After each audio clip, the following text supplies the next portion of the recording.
காவிய கலைகளும் புராண பொக்கிஷங்களும் சரித்திர சாதனைகளும் நிறைந்திருக்கும் ஒரு தன்னிகரில்லாத புண்ணிய பூமி நம் தமிழகம். இங்கு காவிய நாயகர்கள் கால் பதித்திருக்கிறார்கள்.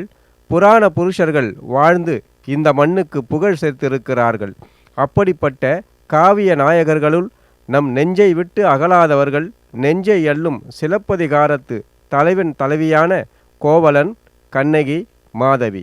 ஐம்பெரும் காப்பியங்களுள் ஒன்றாக விளங்குவது இந்த சிலப்பதிகாரம். இளங்கோவடிகள் சொல்லால் வடித்த இக்காப்பியத்தை கல்லால் வடித்து காட்சியாக்கி நமக்கு சுற்றுலா தலமாக தந்திருக்கிறது நம் தமிழக அரசு. தமிழகத்தில் சிறந்து விளங்கும் பல சுற்றுலா தலங்களுள் காவிய பெருமை கொண்ட சுற்றுலா தலமாக விளங்குகிறது இந்த பூம்புகார். நெஞ்சை அள்ளும் சிலப்பதிகாரத்தில் இடம்பெற்ற ஒரு புகழ்பெற்ற இடம். சிலப்பதிகாரத்து நாயகன் நாயகியான கோவலனும் கண்ணகியும் வாழ்ந்த இடம். இதற்கு காவிரி பூம்பட்டினம் என்று மற்றொரு பெயரும் உண்டு.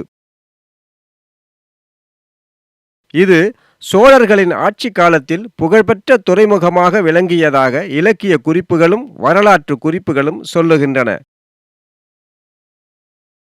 தமிழர்களுடைய சிற்பக்கலைக்கு எடுத்துக்காட்டாக இந்த சிலப்பதிகார நகரம் விளங்குகிறது. மாதவியின் யாழோசையும் கண்ணகியின் சிலம்போசையும் கலந்து காலத்தை வென்று நிற்கின்ற ஒரு காவிய பூமியாக இந்த பூம்புகார் விளங்குகிறது. மயிலாடுதுறையில் இருந்து 24 கிலோமீட்டர் தூரத்தில் அமைந்திருக்கிறது இந்த பூம்புகார். பூம்புகாருக்கு சென்று கோவலன், கண்ணகி, மாதவியை கண்டு வருவோமா?